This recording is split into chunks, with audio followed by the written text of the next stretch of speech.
Lembro-te que eu estive na companhia residente 16 anos. Portanto, ao longo destes 16 anos, há óperas que são absolutamente inolvidáveis. Mas uma coisa que eu quero dizer é que vim para aqui, eu e muitos colegas meus, já com um apetrechamento vocal grande e mesmo artístico, porque tínhamos trabalhado no Teatro da Trindade. Acho que foi uma grande obra do Serra Formigão no Trindade. E, curiosamente, é na década de 60 que eu acho a década mais prodigiosa do século XX, porque houve acontecimentos terríveis, como a morte do Kennedy, o começo da guerra nas nossas colónias, mas também houve coisas maravilhosas, como a chegada à Lua, em 69, o maio de 68, o Woodstock, com aqueles tipos todos cabeludos, e a ópera no Trindade. Foi muito importante, porque aí se formaram cantores que depois fizeram excelentes carreiras, como o Malta, a Elsa, o Fonseca, todos começaram lá.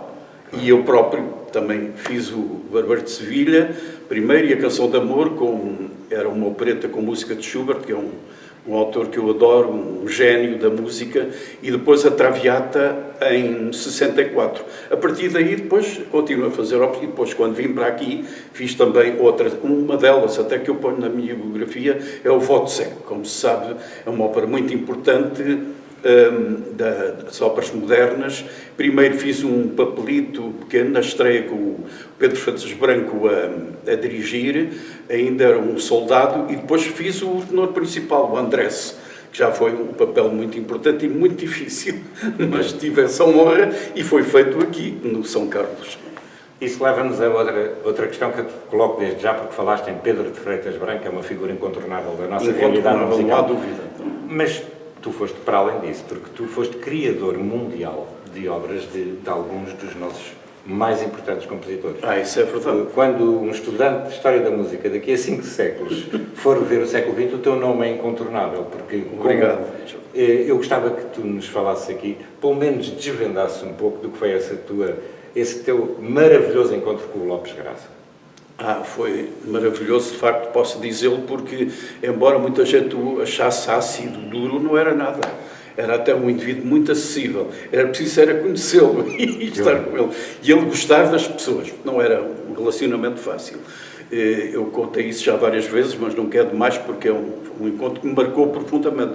Eu era aluno no Conservatório da Arminda Correia, e a Arminda Correia tinha sido uma grande intérprete de Lopes Graça, e ela, no meu 3º ano, disse: você tem uma voz muito bonita, canta muito bem português, vou apresentá-lo a um compositor português, Lopes Graça. Eu conheço muito bem Lopes Graça da sua música, mas não o conheço pessoalmente, tenho uma grande honra em ter com ele. Fui ter com ele a Campo de Ourique, morava num quartito, depois tinha um outro anexo onde dormia, eram umas condições bastante precárias em que ele vivia. Depois passou para a parede, onde tinha de facto um andar por conta dele e muito mais bem apetrechado, com uma boa estante, um bom piano e um pequenino quarto onde fazia as suas composições. E então lá fui, fiz uma audição, cantei uma canção portuguesa, já não me lembro qual, ele gostou, ficou a olhar para mim: você tem uma voz bonita e canta muito bem português, uma coisa que os portugueses não sabem. Ele era logo crítico.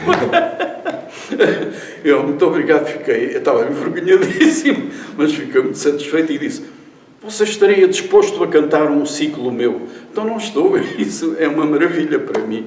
E então começou a dar-me as peças, foram As Mães e os Frutos, um dos melhores ciclos de Lopes Graça, que ele depois me dedicou. Claro que depois trabalhámos durante 2 ou 3... Ele tinha de ir a Angola, se não erro, em agosto.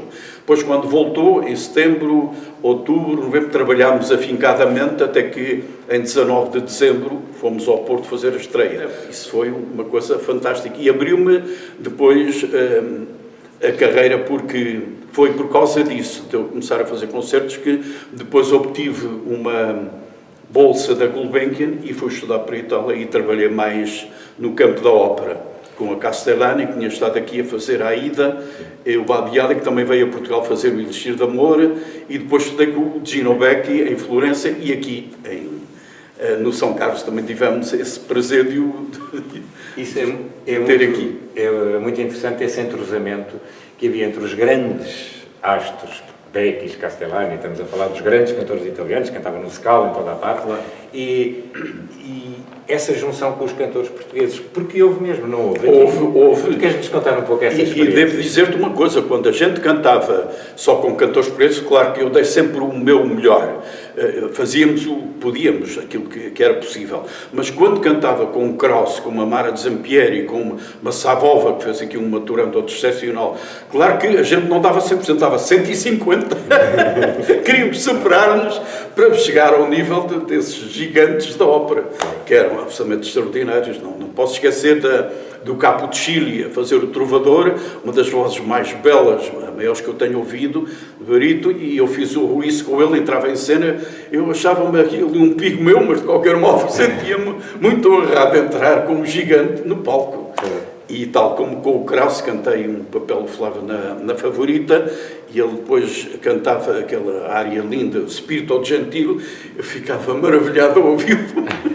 Tu conseguias conjugar o prazer do auditório com o prazer do executante. Claro, evidentemente. Eu tinha muita paixão pela ópera, aliás, também adoro o Lied, e comecei com a Lied, como sabes, Lied é uma palavra alemã, quer dizer exatamente canção, e adoro música de câmara. Mas a ópera tem de ser feita com muita paixão. É um sortilégio. Tudo que aparece no palco tem de ser qualquer coisa de extraordinário, um acontecimento irreal, quase. Fernando, lembras, já que estamos a falar em magia, da primeira vez que entraste neste teatro? Lembro-me. Foi para ver ou foi para executar? Um desvario, porque eu vim, e lembro perfeitamente quem é que cantou, foi a Manon do Massenet. Tinha 19 anos, como sabes, eu vivi na província, até ao São, depois vim para aqui estudar, e lembro-me, quando vim ao São Carlos, estava excitadíssimo, porque finalmente vou àquele teatro fabuloso. E tive a sorte de ver uma das óperas boas, embora não seja das melhores para mim, a Manon do Massenet. Quem é que cantava? Fiorella Carmen Forti, que eu estava esquecido, que eu adorei, era uma mulher linda e cantou lindamente, e não sei se ele era um homem até que tinha uma voz feiota, mas ele conseguia cantar tudo. Agora não me lembro bem do nome, mas eu já me recordo. E então gostei imenso. E então, por cima, aqui neste teatro, a ver uma ópera, qualquer coisa de extraordinário. Depois, quando voltei, já era aluno do conservatório e fui lá para cima para aqueles camarotes, para as galerias, e assistia aos Mastersinger, e eu acabei por fazer um dos papéis da Barufa, que é um dos papéis mais difíceis que eu fiz na vida, porque o Wagner, de facto, era um compositor extraordinário, mas compunha de tal modo difícil o que eu tive de estudar para fazer bem aquele papel. E foi uma das óperas que eu gostei e gosto sempre de ver. Fernando, e como é que nasceu essa paixão pelo canto? Tu tinhas familiares, músicos? O meu pai tinha um gramofone e punha discos. E então, ao contrário de muitos colegas meus que gostavam de ouvir o Alberto Ribeiro e outros, eu também ouvia, sabe, cantar canções e cancionetas. Então, eu tive a sorte de ter um pai que cantava fados de Coimbra e que adorava a ópera. Veio várias vezes aqui cantar, ouvir o som que vinha ao Coliseu, sobretudo, porque nessa altura fazia-se muita ópera no Coliseu. E eu nunca pude vir, eu andava a estudar, ainda era novito, e então, ele tinha o gramofone e nós punhamos os discos, eu ficava encantado a ouvir aqueles discos de 78 rotações, que hoje já ninguém conhece. Aquilo desandava rapidamente. Mas eu ouvi uma vez um técnico dizer: nunca houve um som tão bom como o aqueles discos, porque era uma velocidade que dava uma sonoridade muito mais agradável. Depois nunca mais... Claro que os meus técnicos de hoje, tudo isso está superado. Mas a verdade é que nós ouvíamos, eu e o meu irmão, ficámos muito ligados à música. Depois tive a sorte de ter uma vizinha que também era professora de piano, e eu timidamente lá fui ter com ela, pedir lições, e ela deu-me lições, comecei a ir a aprender música. Claro, a partir daí nunca mais deixei de pensar em ser cantor. E Fernando, de tudo o que fizeste e de tudo o que ouviste aqui, se calhar vou-te pedir uma coisa muito difícil e podes dizer que não. Se tens um espetáculo que te marcasse, que tenhas visto aqui, e um espetáculo que te marcasse, que tenhas executado aqui, para escolheres um dos que tivesses visto e um dos que tivesses visto. Um dos que de facto me encantou foi o Rigoletto com o Capo de Chile, porque tinha uma voz tão impressionante. Eu nunca ouvi uma voz tão brilhante no palco, era de facto fabuloso. A Norma, com a Mara de Sampieri, fez-me chorar. Eu lembro-me que aquela área dela, não só a Cassativa, mas depois a parte final, o trio final, que é uma coisa deslumbrante. O Bellini foi de facto um grande compositor. E ela cantava tão bem, nunca percebi porque não era tão apreciada em Itália, porque era uma voz talvez mais germânica, mas cantava com tanto fulgor, lá está, sempre apaixonada.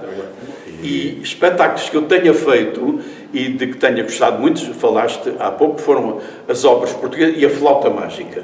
Adorei fazer a Flauta Mágica porque não só sou um grande admirador de Mozart, para mim Bach e Mozart e Beethoven são os três gigantes da música. Também não posso esquecer de Chopin, também gosto muito. Mas da ópera não há dúvida que o Mozart está acima de todos, por muito que eu gosto de Verdi, Puccini e Bizet. O Mozart é um gênio sem rival. Portanto, foi um prazer extraordinário. Fernando, este teatro já cantaste em várias partes do teatro. Estamos no Salão Nobre. Praticamente em todas. Estamos no Salão Nobre, onde eu te vi fazer recitais. Exatamente. No palco, vi-te fazer papéis no palco. Qual era dos espaços que mais gostavas? O palco, sem dúvida. A gente prefere sempre o palco. És das pessoas... Nós somos dos que pintamos a cara, não é? É isso mesmo. Embora não disfarçando o nosso entusiasmo. Claro. Agora, devo dizer que fiz aqui também recitais que me deram prazer, inclusive com música do Lopes Graça e outros com música de outros autores, mas sempre que fiz aqui recitais gostei bastante, porque a acústica é boa e o ambiente. A gente olha para aqui e vê que é uma sala lindíssima do século XVIII. Infelizmente, hoje, sobretudo em Portugal, continua-se a fazer arquitetura há século XVIII. Isso é uma coisa que devia ser condenada, porque a gente olha para o teatro, acha-o lindo, o Scala de Milão também é lindo, mas já hoje ninguém faz aquelas galerias. A Gulbenkian, que é muito anterior ao CCB e ao Teatro Camões, não tem essas galerias, são horríveis, não se vê nada, não se ouve nada. Infelizmente, a Roseta uma vez falava nisso, continua-se a construir há século XVIII. Eu compreendo que no século XVIII se faziam aquelas galerias. Hoje não é possível fazer isso. Porque eu lembro-me de um espetáculo que vim aqui ver e fui lá para cima, não havia lugares em mais lado nenhum, e depois aborreci-me imensamente, só via o proscénio, percebes? Não via o palco, isso não se pode admitir hoje em dia. Fernando, tu achas que, vamos falar num tempo mais recuado, vamos pôr a marca no 25 de abril de 1974, tu achas que antes dessa data a ópera era um espetáculo elitista? Era. Estou inteiramente de acordo. Lembra-te que a primeira vez que se fizeram os espetáculos nos anos 40 era obrigatório o laço, o smoking, portanto era altamente elitista. Havia 2, 3 mil pessoas em Lisboa, ou pode ser no país inteiro, que tinham acesso à ópera, embora às vezes se repetissem os espetáculos no Coliseu. Portanto, quem amasse muito a ópera, mas não tivesse dinheiro para comprar um smoking, não vinha ao São Carlos. Depois houve uma democratização, aliás, devo dizer que o João de Freitas Branco ainda quis fazer isso, acabar com o smoking, e não conseguiu. Porque havia uma série de burgueses, de gente muito vaidosa, que queria vir para aqui não só com o laçarote, como também trazer as mulheres com vestido de noite, muito os colares de pérolas e peles, e isso para eles era um encanto. E depois ressonavam durante a ópera. Qual é o teu sonho para este teatro? Eu acho que não se deve arquiteturalmente mantê-lo, não se deve destruir nada. O que se pode fazer é espetáculos um bocadinho menos ambiciosos no aspecto da grande ópera, porque é um teatro que já não está fechado para isso. O teatro é lindo, mas está muito, posso dizer, vocacionado para esse tipo de espetáculos. Óperas que se possam fazer com requinte, muito bem, mas nada de Aidas, nem de Turandotes para isso. Isso acho que não é o teatro ideal para isso. No entanto, deve ser preservado, como eu disse, a arquitetura, como também a própria acústica, não mudarem mais nada, e aproveitá-lo para esses espetáculos, porque é um teatro para ópera excelente. Tirando essa grande ópera que devia ser feita noutros locais. Achas que o Teatro de São Carlos também deve ter dentro dele alguma escola, algum tipo de escola? Que prepara os cantores, os ajude a preparar. Eu lembro de um exemplo do Piccolo Scala, que de facto, uma escola de canto, onde eles podem até fazer pequenos espetáculos e depois passar para o Scala. Mas, de qualquer modo, acho que isso é mais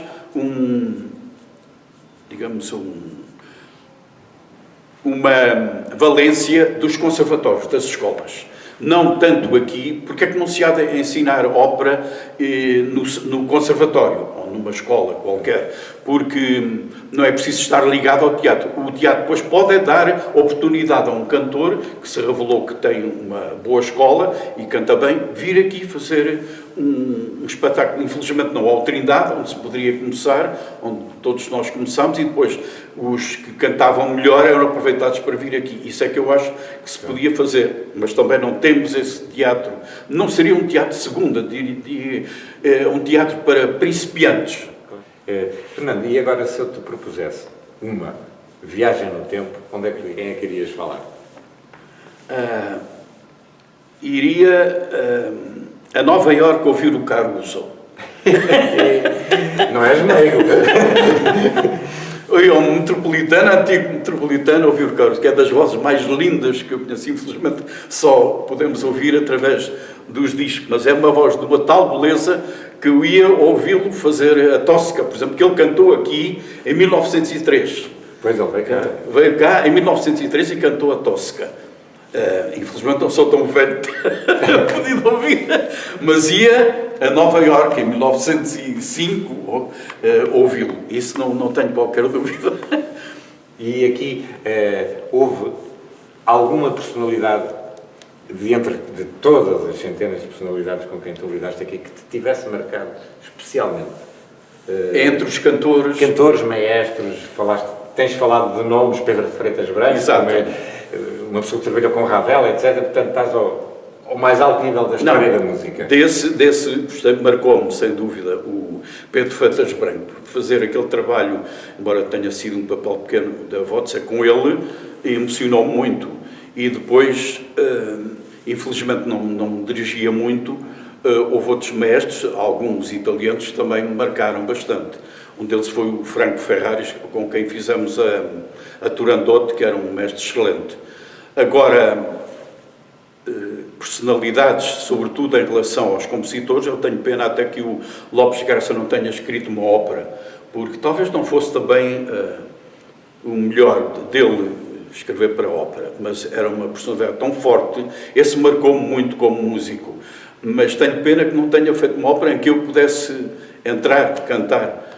Fernando, agora vou-te perguntar dos mais novos. Tu, claro, continuas a seguir a vida musical do país, a vida canora do país. O que é que...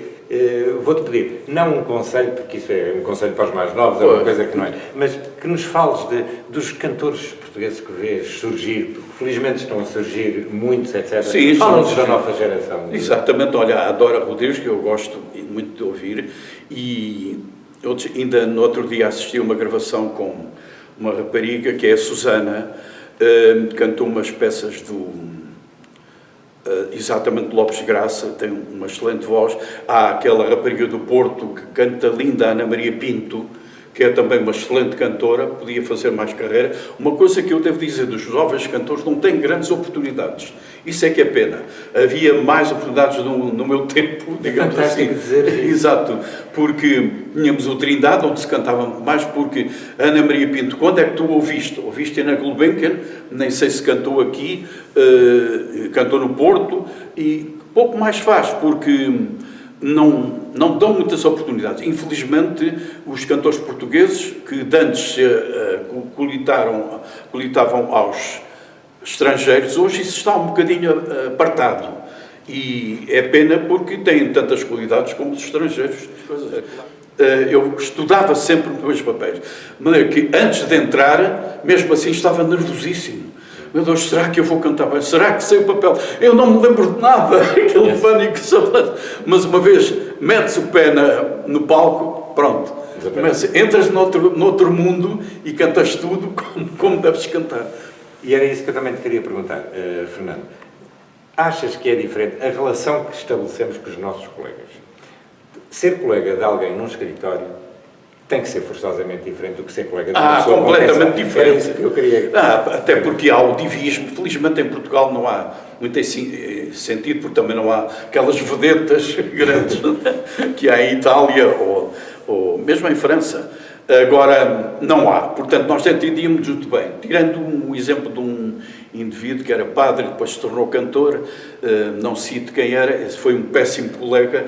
De resto, tive sempre um relacionamento muito bom com todos os colegas. Mesmo entre o coro, tive sempre amigos, gente e amigos com quem me dava lindamente. E então, cantores, olha, ainda continuo a ser amigo do Álvaro Malta, do Carlos Fonseca, felizmente são vivos, da Elsa Saque, do Jama na Larouche. Portanto, estabelecemos um relacionamento que se manteve ao longo dos anos. Eu tive sorte de ter um trabalho que estava ligado à música.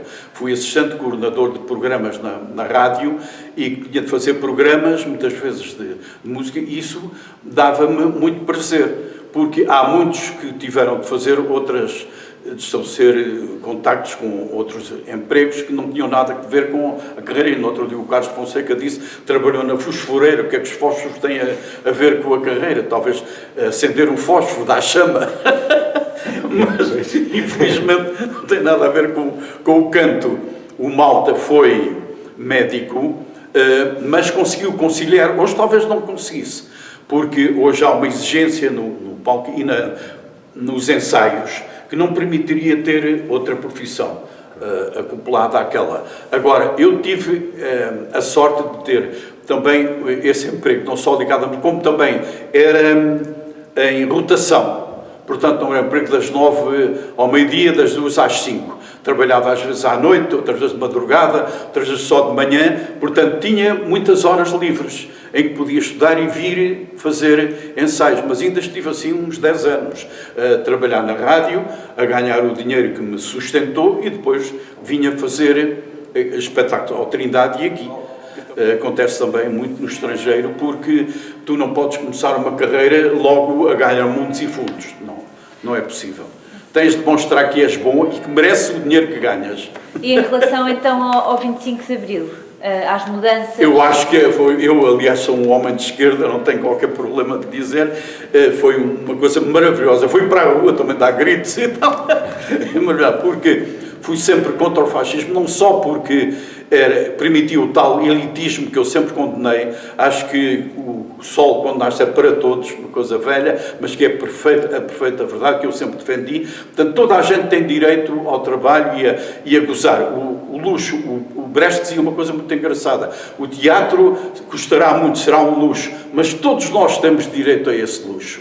Eu estou de acordo com o Brecht.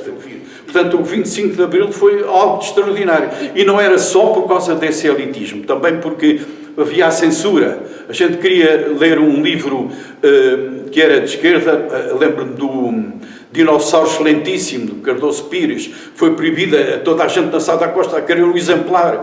Não, porque ia lá os tipos da censura, uns idiotas, uns indivíduos da caneta azul, que eram os verdadeiros energúmenos, e que proibiam os livros e também cortavam as notícias que nos davam acontecimentos que passavam no estrangeiro. Acontece uma coisa muito interessante nas revoluções. Há uma grande loucura, toda a gente adere, toda a gente quer, mas depois há um certo esbatimento.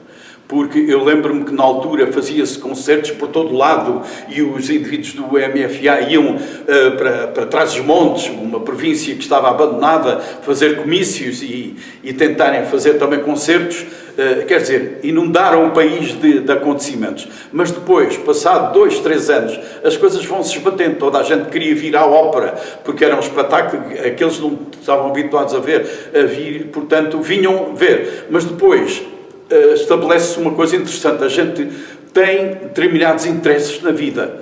Não é por causa da política ou de haver abertura que a gente adere a uma coisa, não, é porque gosta. E muita gente que vinha só porque era muito interessante vir ao São Carlos não tinha verdadeiro encanto como nós temos, não é? Nós vinhamos por paixão, por encantamento, e eles não, depois acabaram por não vir. Mas essas coisas acontecem, aliás, com os próprios revolucionários.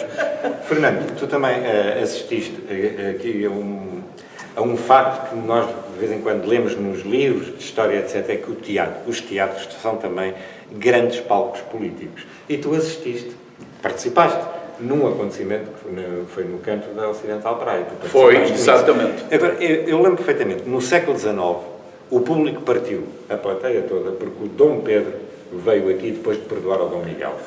Os vencedores não aceitaram isso e partiram o teatro todo. E em 74 eu lembro-me que não estava presente porque eu era muito novo, tinha 13 anos, mas estava a ouvir essa transmissão pela rádio.